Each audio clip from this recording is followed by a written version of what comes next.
Thank you, Andrew. And the program is yours now. Great. Well, thank you all very much. And it's a pleasure to be invited to speak on this topic tonight. Um, so this is a book that I worked on as my dissertation project when I was doing my doctoral studies at Berkeley. And I started on this in the 90s, and the book was actually published 2013. So it was something that I was involved with for a good long time. I myself am an architect and an architectural historian. And so I'm approaching this as what I like to call the field of cultural landscape studies. So we're very much interested in looking at the interplay between groups of people and the physical landscapes that they're manipulating. And I'm studying this history of mercury in California from this kind of perspective. So my plan here for, I don't know what, 35, 40 minutes would be to start a bit with the origins of this project and the approaches, the methods used to do this kind of research. And then I'll get most of the talk will be very particularly about the mercury industry in California and what I understand to be its significance.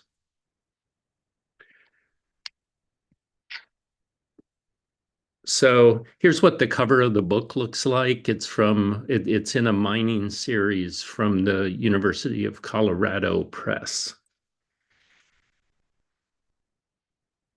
Now, I started this work as an architect working for the National Park Service, working with historic preservation themes within some of the big national parks. And I worked for this group called the Historic American Engineering Record. And I was working in Big Bend National Park in West Texas. And that was another mercury mining center for for the United States. In that case, primarily World War I era workings. And so I got very heavily involved in both creating a management plan for what would happen to these mining resources within the park, and also telling that particular park's history so that we were interpreting it for the visitors to the park. And the major mine there was called the Mariscal Mine. And so this was my introduction to mercury and to also kind of the study of this as an industry in the United States.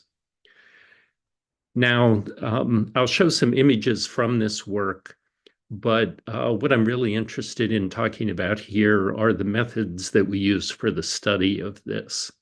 In this case, the mercury geology was the deposits were in very remote mountainous areas that had recent hot springs deposition. So mercury being deposited through hot sulfuric waters rising through the earth.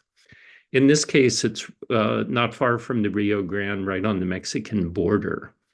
You can see some workings kind of in the center left here. We approach this again as cultural landscape historians, so we were interested in both the mine workings themselves, but also the associated communities, the way supplies were brought in, the way mercury was taken out. So we're very much interested in a very wide landscape approach to this kind of study. Here we're looking at a lot of the workings going up the hill. The mine in this case was accessed from almost the top of this hill. And then we're very focused on the resources and the communities that developed around these mines. Again, here we're talking a very arid landscape in West Texas. This is an image of some of the worker housing from World War I era, and then the mine workings on the left. again, with the mine workings, and I'll repeat this a couple times, it's always about understanding gravity and the flow of materials on the site. We used many, many different sources for this research. Here I'm just showing the manuscript census on the right. Luckily, the 1920 census hit a lot of the World War I workings. And then also on the left here, some of the archaeological survey that was done of the associated village in this case. And again, I keep talking about this cultural landscape approach, but again, we want to understand these mines as part of communities, wider systems, again, with the flow of materials in and out, the flows of people, how ideas moved between sites. These are all part of the story that we want to be able to tell. In this case, for the interpretation for the national parks, we started with existing condition drawings. In this case, drawing the works at the top, and then a focus at the bottom of this image of what was called the Scott furnace, which was during a certain bit of time period, late 19th up through World War I, that era, the Scott furnace was the major technology used for processing cinnabar. And then here we see, again, this Mariscal site. Again, the mines at the top, flowing down through a furnace. These are the big condensers sitting on the hillside here. And then the tailings piles. And the tailings piles can also, the close study of the tailings can give us a lot of the history that we're interested in.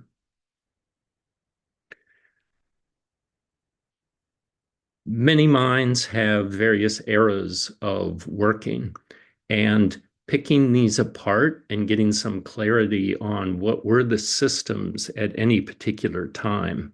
This can be extremely difficult work to kind of separate and try to understand different eras. But in this case, we had talked about 3 different eras of working at this site.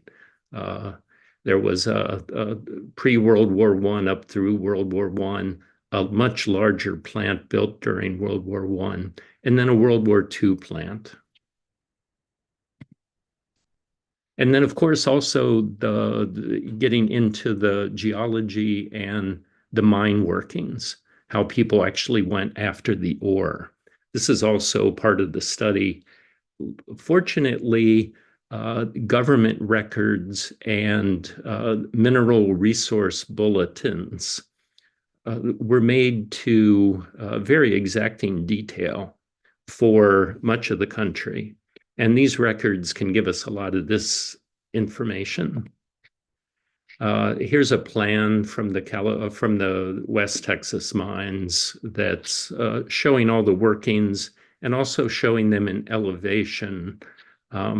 Again, understanding the flow of materials and how gravity was used is really key for understanding these sites. Now, this one is, again, talking about this mine in West Texas, but many of the California mines used exactly the same technologies. The ore would be coming from the upper left in this case, coming down through ore bins, across these rails to the bottom right, which is the very large Scott furnace. The Scott furnace was a shaft furnace where the ore would filter down through over some length of time, often a couple hours, and heated to the right amount of heat to allow the mercury vapor to come out, and then it went back to these condensers that are behind the furnace. And so the process is to heat the mercury ore and then condense the gas.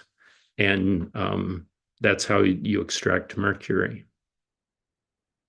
Here's what these furnaces look like. If you look at the lower right side of the furnace, you can see a person for scale. These can be extremely large, and I imagine when operating just these living, breathing, dinosaur-like big furnaces that just consume, a good deal of wood, and the ore would be, worked down through this.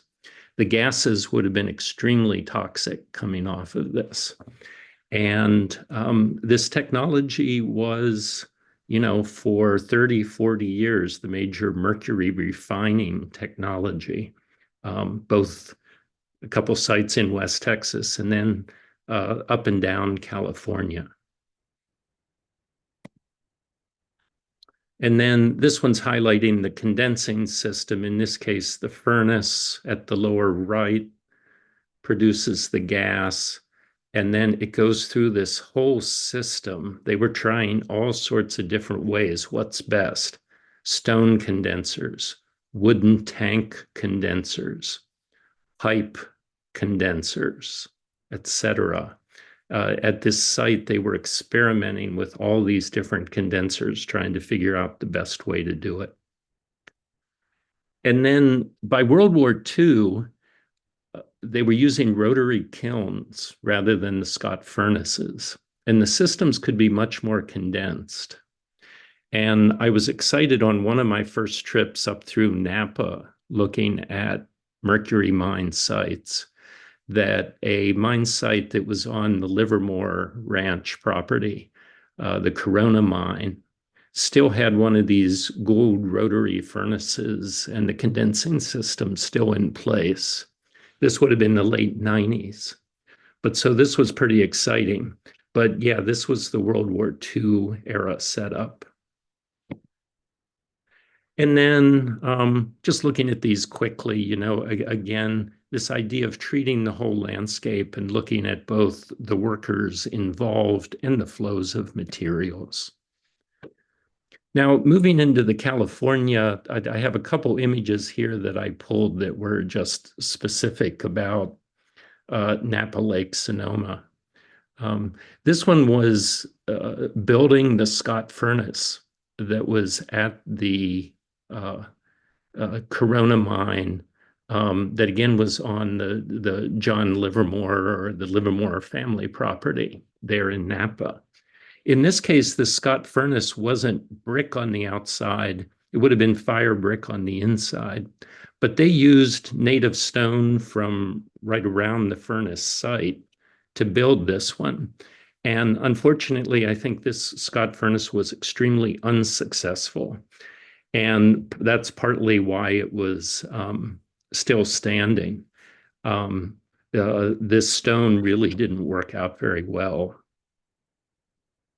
Now, this was an image, it's getting to be quite old now, but we walked the Oat Hill Mine Road that goes from Calistoga up to what was the different mines that were on the Livermore property. And this was state parks, Caltrans people, different property owners, etc. But in this case, they were looking at the Oat Hill Mine Road and looking at that as a preservation resource. John Livermore, who really got me interested in the mines of California, especially the North Bay mines, is in the blue shirt in the back here. This would have been late 90s, I think, late 90s. And we all did a big long hike along the Oat Hill Mine Road that day. So now moving to my book and the California work particularly, I wanted to read a little bit from the opening of the book to kind of set the context. So, California is the Golden State and has been linked with gold ever since the rush started in 1848. Gold colors our understanding of California and its history. There are elaborate myths of the gold rush emphasizing rugged individualism, democracy, manifest destiny, and cycles of boom and bust. This is the history of the California dream, a history that excels at stories of innovation, change, dynamism, and reinvention. As a metaphor for California, gold conveys the image of prosperity, youth, and vigor. Being golden also implies opportunity and success, and California has provided opportunity for millions, as well as exploitable resources for tremendous financial success for the few. Writer Carey McWilliams, in his 1949 classic California, the Great Exception, argues that the magic equation for understanding the exceptionalism of California's development in relation to the development of the rest of the United States is gold equals energy. For McWilliams, the gold rush and the energizing effect of gold as a catalyst and as an economic pump primer for the state, as a catalyst, as the state, establish the chain reaction, explosive, self-generating pattern of development that's characterized California. McWilliams' insightful ideas guide our historical understandings of the state. However, although gold is in many ways an excellent metaphor for the state, in still other ways it obscures and misrepresents other histories in its blinding glare. Not all of California history matches the mythical ideas of the gold rush. This book asks what we can learn of the history of California if we move our focus, our metaphor, for California from gold to quicksilver. What if instead of the Golden State, California were the Quicksilver State? Before the discovery of gold, quicksilver was mined in California. The state was the largest producer of the element in the Western Hemisphere, and the single richest mine of any type in the state was a quicksilver mine. For California, the cultural associations of mercury can be just as fitting as those of gold. Although mercury is associated with abundance and commercial success, it's also associated with eloquence, ingenuity, and thievishness, qualities that are often applied to the accumulation of wealth. A mercurial nature implies that one is erratic, volatile, unstable, all acknowledged characteristics of California's development. Following Carey McWilliams, if we were to invent an equation involving quicksilver for understanding the development of California, it would be mercury equals power. For although gold was the catalyst and economic pump primer for California's explosive development, the control of the production, trade, and use of quicksilver was the tool that a handful of elites used to secure their wealth and position as heads of the vertical monopolies and to shape a pattern of development serving a wealthy elite. If gold, at least the gold of the California dream, represents the rugged individualist succeeding by his or her own energy and industry, then quicksilver represents the elite and the self-reproducing power of global capital and concentrated wealth. Unlike gold, which was valuable because it was money, mercury was valuable for its ability to form an amalgam with gold and silver. Without mercury, gold and silver were much more difficult to extract. This property made the control of the production, trade, and use of mercury a powerful tool for the British merchant capitalists, their partners, and their successors who established the mercury industry in California. Mercury mining predates the discovery of gold by a few years. The first mercury mine and the first commercial mine of any sort in the state, New Almaden, was just south of San Jose, and by 1851 accounted for half the annual global production of mercury. And this disrupted the Rothschilds cartel and the control of world quicksilver markets. That California was producing by 1851 half the world's supply of a commodity as valuable as mercury as evidence of the great power and wealth that could be gained through its control. However, unlike the everyman's spectacle of the gold rush, mercury production and trade in early California were controlled by a very few rich and powerful figures who conducted their business of mercury production and trade largely behind the scenes. So that finishes the reading here. If we look at mercury production in the state, here we have the gold colored is gold, predominantly in the Sierras. And if we look at mercury, it's up and down the coast ranges, with the primary concentrations being New Almaden and New Idria, south of the bay.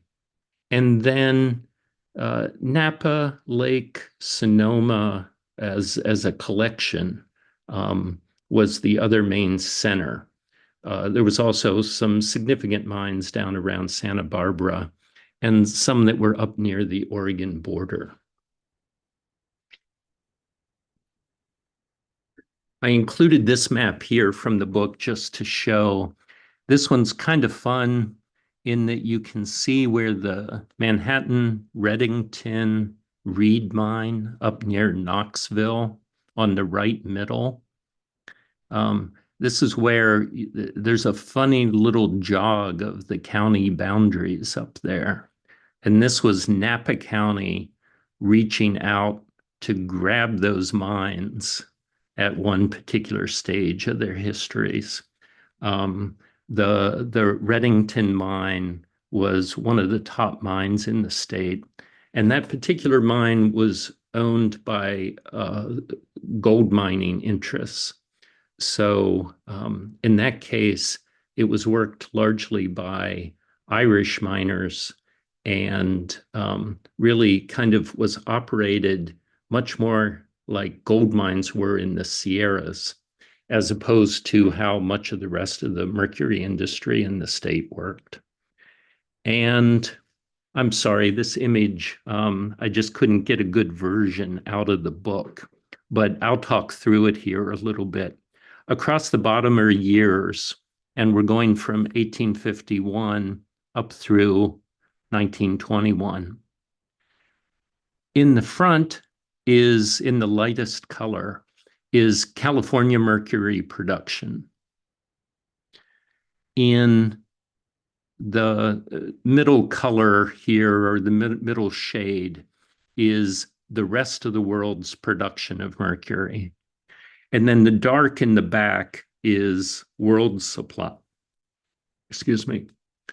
So we see, starting from the left with the light color in front, California production shoots up with New Almaden being developed by the Baron Forbes merchant trading house out of Mexico. And they were the original owners and operators of New Almaden. And they just instantly double world production. This big dip then that comes in the early 60s is because of the various court cases around the ownership of New Almaden. Then we see after this the rise of a cartel that was controlled by Baron Forbes' successors and a man named Thomas Bell, who was involved for the next 20 years with Mary Ellen Pleasant. And he came to control both New Almaden and New Idria production. So this era saw a lot of control through single entities or a very small number of folks associated with the Bank of California that really controlled mercury production. And with that control of mercury production came the ability to have a very large influence on gold and silver production. Then we have in the 1870s, the real quicksilver boom happened in the 1870s. And again, this happened with increased both trade across the Pacific to China in mercury and also just increasing usage within California and the West. By 1892, with the cyanide process being developed, mercury demand really dropped off. And so the story really shifts from that point on. So to talk a bit about the miners, again, I mentioned this idea of, the various ways that the gold rush is talked about, the idea of the individual miner, the rugged individualists, etc., the boom towns that developed around sites, etc. And if we contrast this with the mercury industry, the mercury industry was set up by large corporate interests at very rich long-term mines like New Almaden that lasted for decades. And these were really set up as company towns with imported groups doing the work at the mines. In this case, the Baron Forbes people brought miners from Mexico and then down the west coast of South America, where that company owned many silver mines. And so they were bringing groups of trained miners to live again in essentially company towns at these mines. So we contrast this with what was happening in the Sierras with gold mining at this time.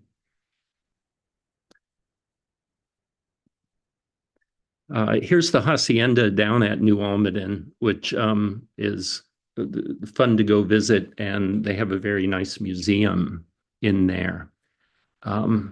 In the early days of New Almaden, it was set up as a hacienda, which can be used to both mean the house, but also is essentially a plantation landscape. And so the idea of the Spanish hacienda was the development model for the New Almaden mine. And in this case, this was a remote outpost in this frontier of California, financed by this Spanish-British Baron Forbes Merchant Capital House to essentially develop mercury so that they could use it in their own mines, excuse me, in South America. And in that way, not have to go to the Rothschilds, who controlled most of the European mercury production from both Almaden and Idria in Europe. And this was kind of fun, seeing some of the very early original images. This was a French traveler who happened to go to New Almaden in the late 40s. And so these are some of the first images of mercury production in the state. And here's Scott furnace and condensers at New Almaden a little later. In this case, you can see the environmental devastation that comes with the mercury production.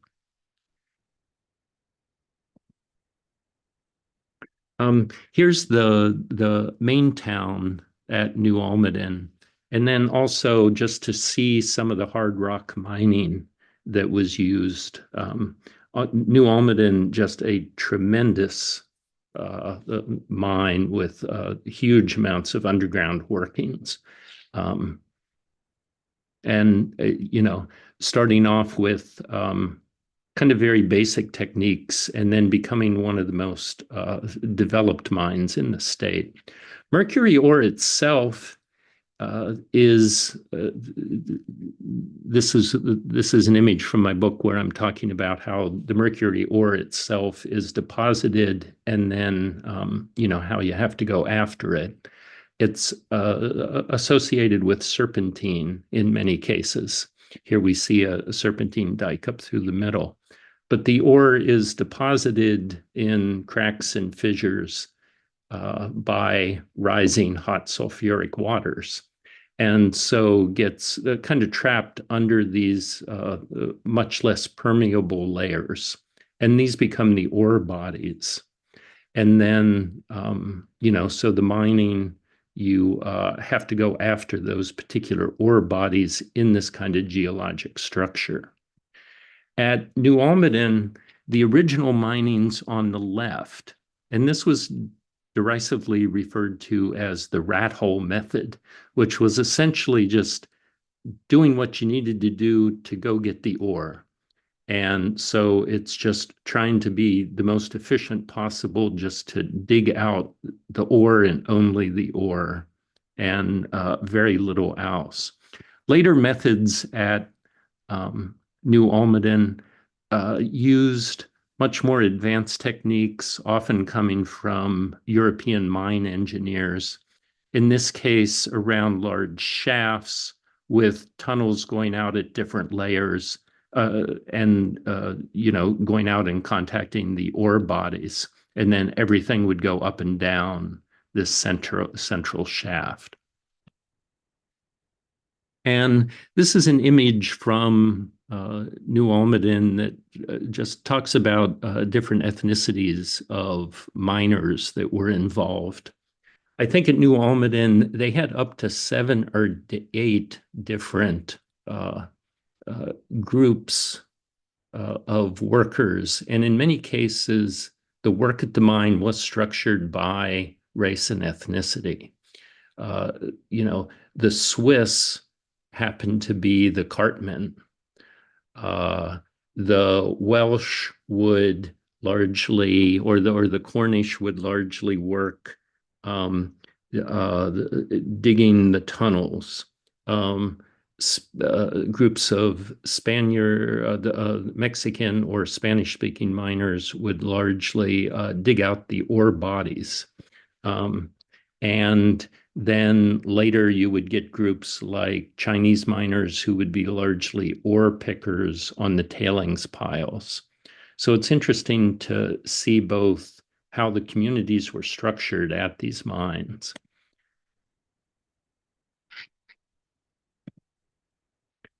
These are images from, the top 2 are from New Almaden. On the left is Spanish Town, ordered along a street with houses, buildings along the street, many with porches facing the street, a Catholic church situated at the end on a bit of a plaza, as opposed to English Town at New Almaden on the upper right, which has a very different kind of an organization.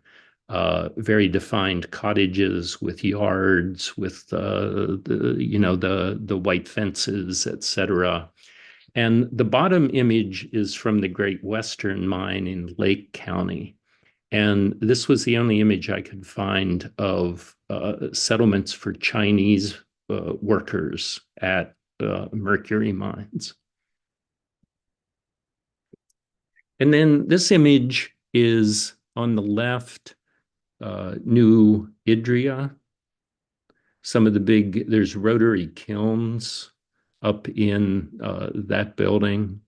And then on the right is perhaps something that I did very bad. This was a 2-shaft Scott furnace out near Wilbur Springs that I think is probably, at least at that time, was one of the only 2 standing Scott furnaces left in the country. Unfortunately, I mentioned it to the property owner, who wanted nothing to do with it, and I think quickly bulldozed it. So that was a real shame, and that was my bad. So a few major takeaways from this work.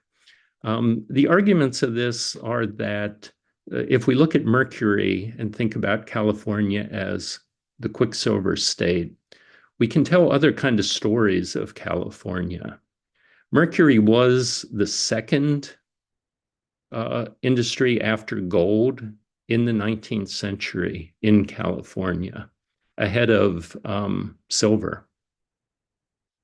And mercury was used by all the figures of the Bank of California, Thomas Bell, etc., for leveraging the control of what was going on in gold and silver mining in the state.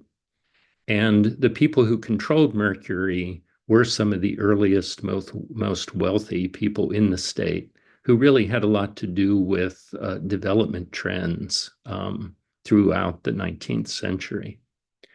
And so it really is a story of these big international capitalists coming in with capital, setting up these big, major long-term mines and the associated company towns, et cetera.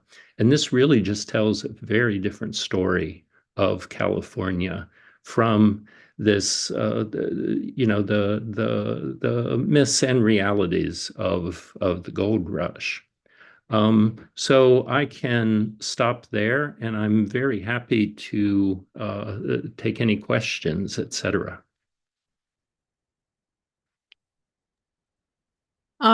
Just unmute yourself if you have any questions for Andrew. Anyone? I'm just curious if there were any health records kept of mercury-related issues among the miners and the larger mines. Yeah, there's a couple different ways to look at this. Most of the New Almaden records are at Stanford University, and they did by the 1880s have company doctors who kept records. And so we do get some 19th century records in that kind of instance. Now, also looking through some of the correspondence with in the New Almaden records that would have been coming to the mine director at that time, Randall, I think was his name. There are some just immensely sad letters of, I think, former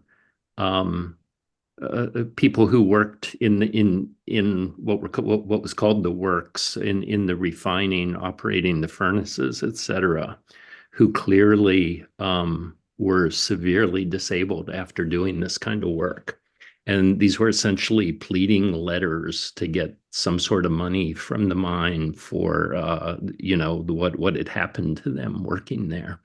So there were also these kind of stories in the 19th century. I would imagine, if we, if archaeologists would ever, have the ability to study bodies of miners buried at these mines, et cetera. That would be another way to kind of understand, what was going on with the mercury with these folks at that time. But so, these are some of the lines of evidence that I would know for looking at this in the 19th century. Hmm. So are there cemeteries at these mines, is basically what you're saying? Yeah, and I'm kind of intrigued. They're, I think, fairly well known at New Almaden. New Idria, it's more difficult. There is a cemetery or two there, I think, by religion, but New Idria also, I think, early on had some Native American people who worked at the mine in some capacity, or who mine owners tried to get to work at the mine in some capacity. Where those folks are buried, I don't know. And then also what would have happened to Chinese miners. In many cases, the Chinese miner where they're buried is lost, et cetera. And this is another point that I wanted to make, was that unlike gold and silver mining in the Sierras, where, let's say, excuse me, Chinese miners were um, very much, in many cases, forced out through Chinese exclusion laws, et cetera. The mercury industry was very different, I think, because it was in the coast ranges, because it was controlled by a few very powerful people. It operated much more akin to, I think, how agriculture was handled in 19th century California, in that some of these, at that time, less desirable laboring groups like Chinese, like Koreans, were heavily employed in the mercury industry by the 1870s, 1880s, into the 1890s. And I think that this is a big, this is a very interesting distinction with the way that gold and silver were mined.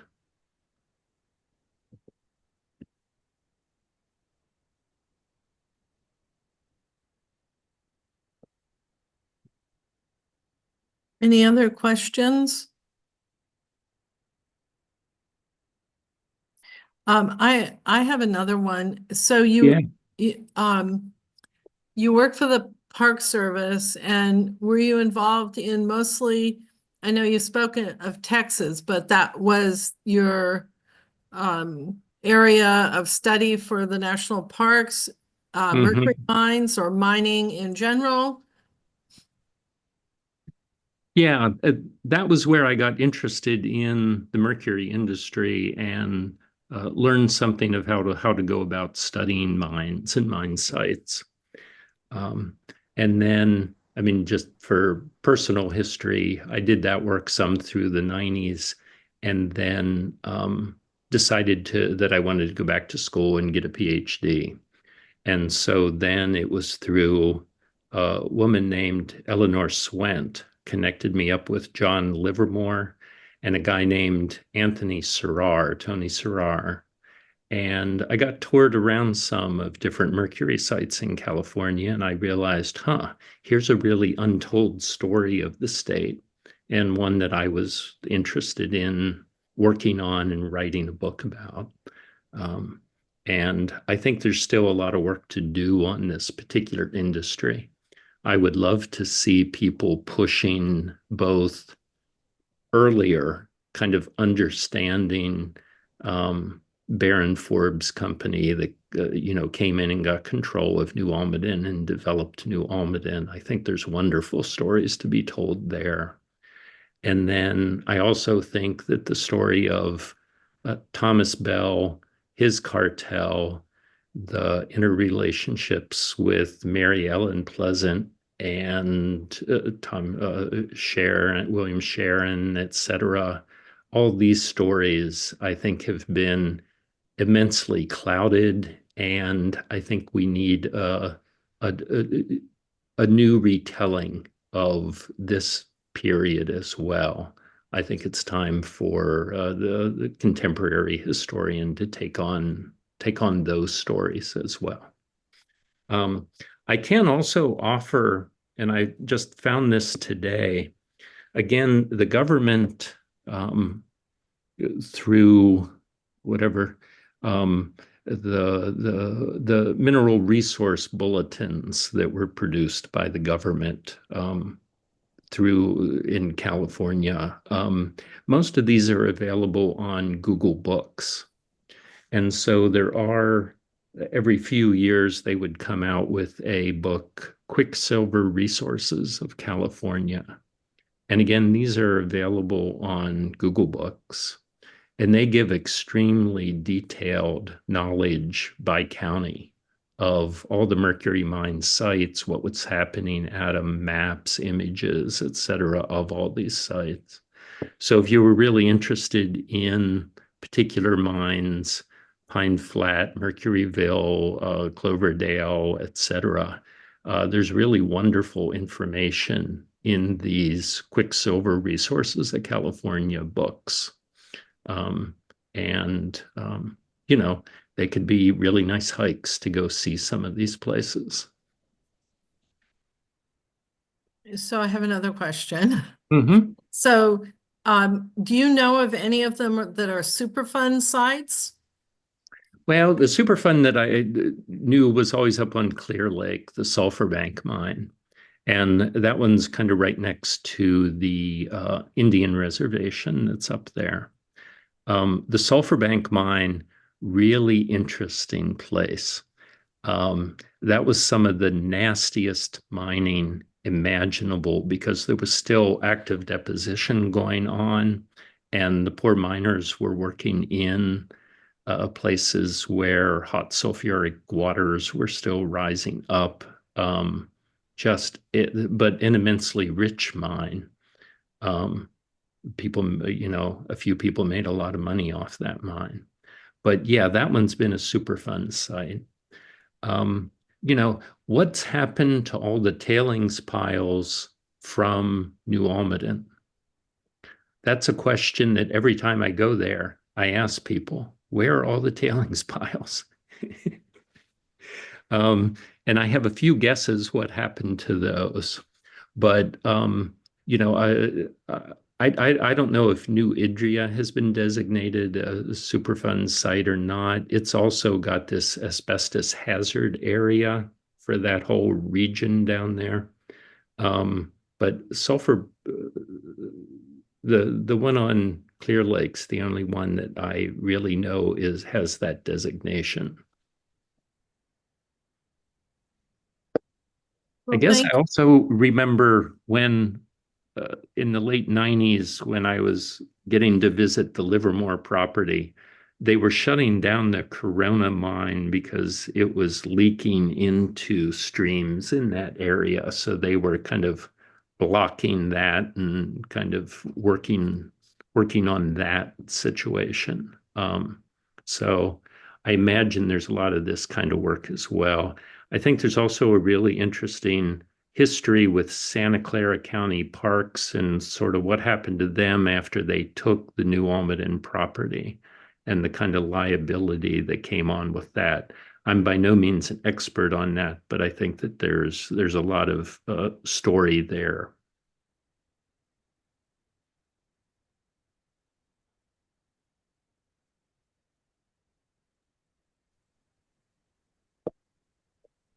So any other questions?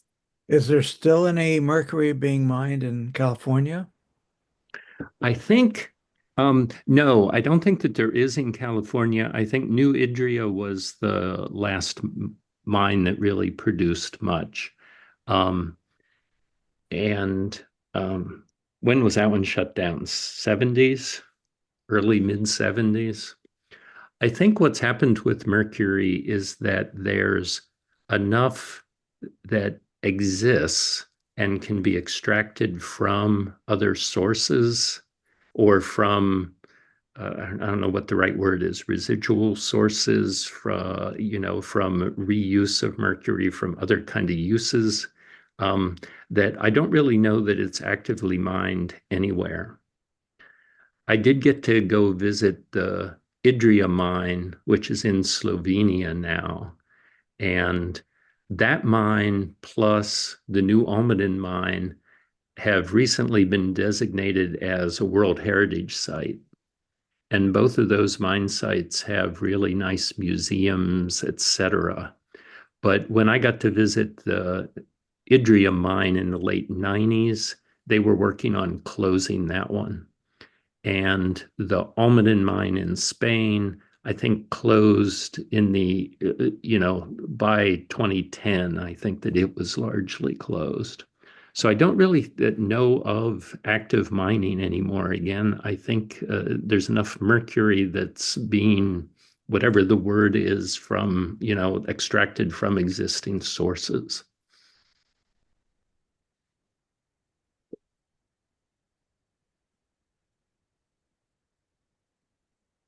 Well, thank you very much. We really appreciate this. It's quite fascinating. And it's probably quite late there now. So It is getting to be bedtime. But again, thank you very much. I've enjoyed doing this. etc. And, if you haven't, I do recommend going down to New Almaden and looking around and seeing their museum down there. Thank you. Okay, so I'm going to cut everybody off here. Thanks again.